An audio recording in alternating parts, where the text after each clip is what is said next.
Election commission ने Haryana state के लिए एसआईआर के प्रोसेस का और उसकी टाइमलाइन को डिक्लेयर कर दिया है।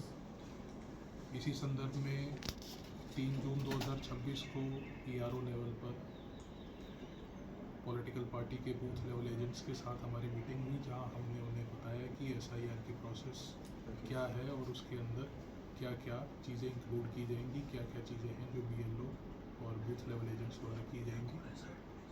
उसी प्रोसेस के थ्रू आज हमने ज़िला परिषद हॉल में नूह विधानसभा क्षेत्र के जो 201 बूथ लेवल ऑफिसर्स हैं उन सबकी ट्रेनिंग और उनका ओरिएंटेशन प्रोग्राम रखा, जिसे हमने आज सक्सेसफुली 2 हिस्सों में कंडक्ट कराया। अब 15 जून 2026 से लेकर अगले 30 दिनों तक 14 जुलाई 2026 तक जो बीएलओज हैं वो अपने रिस्पेक्टिव बूथ पर घर घर जाकर वोटर्स को वोटर इन्यूमरेशन फॉर्म्स डिस्ट्रीब्यूट करेंगे। नूह विधानसभा क्षेत्र की बात करूँ तो यहाँ लगभग 2 लाख के आसपास वोटर्स हैं और उनमें से लगभग 76% की मैपिंग ऑलरेडी हो चुकी है। मैपिंग से मेरा मतलब है ये वो वोटर्स हैं जो 2004 और 2002 दोनों वोटर लिस्ट में जिनका नाम है। लगभग 50,000 वोटर्स ऐसे हैं जिनका नाम अभी भी मैप नहीं हुआ है। जो वोटर्स मैप हो चुके हैं, बीएलओज उनके पास जाकर उन्हें इन्यूमरेशन फॉर्म डिस्ट्रीब्यूट करेंगे। उन्हें उन डिस्ट्रीब्यूशन के फॉर्म्स को साइन करके और वापस बीएलओ को जमा कराना है। जो अनमैप्ड वोटर्स हैं लगभग 50,000, उन्हें कुछ डॉक्यूमेंट्स जिसकी लिस्ट चुनाव आयोग ने प्रोवाइड कराई है उन्हें बीएलओ को प्रोवाइड कराना है।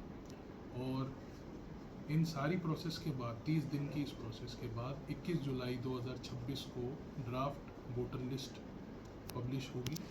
उसके बाद अगले 1 महीने तक 20 अगस्त 2026 तक हम वोटर से क्लेम्स और ऑब्जेक्शंस लेंगे।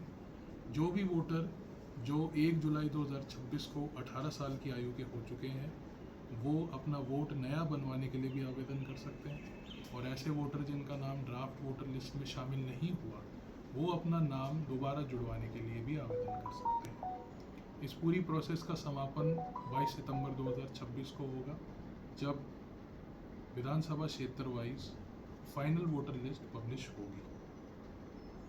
पहले तो मैं आप लोगों के मार्फत सभी लोगों को ये बताना चाहूँगा कि एसआईआर की जो प्रोसेस 30 दिन की है उसमें कोई भी नए वोट बनाना और पुराने जो वोट हैं उनको काटने का कोई भी गाइडलाइन हमारे पास नहीं है। एसआईआर की प्रोसेस जो है वो सिर्फ ये जानने के लिए है कि जितने भी वोटर्स हैं आज के दिन किसी भी विधानसभा क्षेत्र में, उसमें कितने वोटर्स जेन्युइन हैं और कितने वोटर ऐसे हैं जो बहुत लंबे टाइम से या तो एब्सेंट हैं या किसी दूसरी जगह शिफ्ट हो गए हैं या जिनकी मृत्यु हो चुकी है। इस पूरी प्रोसेस का जो मकसद है वो आपकी वोटर लिस्ट को फिल्टर करना, उसे शुद्ध करना और उसे जेन्युइन बनाना है। पूरी 30 दिन की प्रक्रिया के दौरान किसी भी बीएलओ और किसी भी वोटर के मन में ये कन्फ्यूजन नहीं रहना चाहिए कि उसका वोट कट जाएगा या नया वोट बनेगा। इसकी प्रोसेस तभी स्टार्ट होगी जब हमारी ड्राफ्ट वोटर लिस्ट पब्लिश होगी। हमने बूथ लेवल एजेंट्स को भी ये कहा है कि आप हर दिन 50 इन्यूमरेशन फॉर्म्स जो है वो वोटर्स को जाकर सबमिट कर सकते हैं। हमारे पास अलग अलग पॉलिटिकल पार्टीज़ के बूथ लेवल एजेंट्स हैं जो कि हर बूथ वाइज उन्होंने अपॉइंट किए हैं राजनीतिक पार्टियों ने अपने स्तर पे। वो भी इस पूरी प्रोसेस में बूथ लेवल ऑफिसर्स की मदद करेंगे, फील्ड में उनके साथ रहेंगे और इस चीज़ को इंश्योर करने में हमारी मदद करेंगे कि एसआईआर की जो ये प्रोसेस है, प्रक्रिया है, ये पूरी तरीके से पारदर्शी हो। इसके अलावा हमारे पास ईआरओ जो कि एसडीएम है विधानसभा क्षेत्र वाइज, उसके अलावा एईआरओ, एडिशनल ईआरओ और एडिशनल एईआरओ, टोटल हमारे पास सपोर्ट के लिए 5 ऑफिसर्स और हैं। हम इन सब ऑफिसर्स को भी फील्ड में भेजेंगे। इनका मकसद ये रहेगा कि एसआईआर के दौरान बीएलओस को सपोर्ट करना, पूरी प्रोसेस को सुपरवाइज कोऑर्डिनेट करना और उन बूथ्स को विजिट करके आना जहां वोटर्स की संख्या 1200 से ज़्यादा है। 1200 वोटर्स से ज़्यादा अगर किसी भी बूथ पर संख्या पाई जाती है तो रेशनलाइजेशन के मार्फत उस बूथ को 2 या 2 से अधिक बूथ्स में डिवाइड किया जाएगा। ये एक प्रोसेस है जो एसआईआर की प्रोसेस के साथ चलेगी और उसके बाद भी जारी रहेगी। देखिए, अनमैप्ड वोटर्स 3 प्रकार से चुनाव आयोग ने डिवाइड किए हैं। कुछ वोटर्स ऐसे हैं जिनका जन्म 1987 से पहले हुआ है। उन लोगों को सिर्फ अपना डॉक्यूमेंट, टोटल 11 डॉक्यूमेंट्स की लिस्ट है, आधार कार्ड के अलावा टोटल 11 डॉक्यूमेंट्स की ऐसी लिस्ट है जो चुनाव आयोग ने प्रोवाइड कराई है। उसमें से कोई भी एक डॉक्यूमेंट वो अपनी पहचान के लिए एन्यूमरेशन फॉर्म के साथ लगा के BLO को सबमिट करा सकते हैं।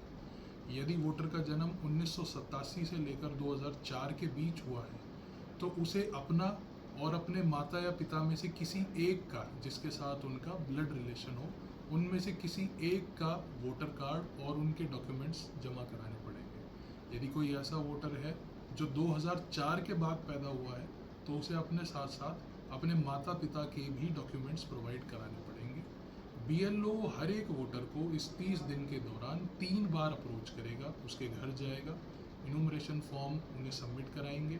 अगर वो 3 बार भी अप्रोच करने के बावजूद अपने लिखित पते पर नहीं मिलते हैं तो ऐसे जो वोटर्स हैं इनका नाम ड्राफ्ट वोटर लिस्ट में पब्लिश नहीं होगा। उसके बाद इन लोगों के पास जो उपाय बचता है वो ये है कि जब 1 महीने की जो प्रोसेस है जिसमें हम क्लेम्स और ऑब्जेक्शन लेंगे, ऐसे वोटर तब ERO लेवल पे क्लेम कर सकते हैं कि वो एक जेन्युइन वोटर है। हम वेरीफाई कराएंगे और यदि वो जेन्युइन पाए जाते हैं तो उनका नाम फाइनल वोटर लिस्ट में शामिल किया जाएगा। अधिकतर स्पष्ट रूप से आदेश दिए हैं कि BLO के साथ साथ BLO सुपरवाइज़र भी फील्ड में रहेंगे और इन लोगों को समय समय पर अपने काम के प्रति जागरूक किया जाएगा। और इसके अलावा इन सब की जिम्मेदारी जो है वो हमने एक AERO और 4 एडिशनल AERO को दी है, जिनके मार्फत हमने BLO सुपरवाइज़र और BLOs को डिवाइड कर दिया है। इनकी ये जिम्मेदारी रहेगी कि कोऑर्डिनेशन, सुपरविज़न के अलावा जो भी इलेक्शन ऑफिस से डॉक्यूमेंटेशन और रिपोर्टिंग होगी BLO के स्तर से वो पूरी करवा कर ये हमें प्रोवाइड कराएंगे। ऐसी कोई भी शिकायत नहीं आएगी कि BLO जो है वो अपने दफ्तर में बैठे बैठे इस पूरी SIR के प्रोसेस को करेगा। ये एक टोटली फील्ड लेवल की एक्सरसाइज है और इसे फील्ड पर जाकर ही इम्प्लीमेंट किया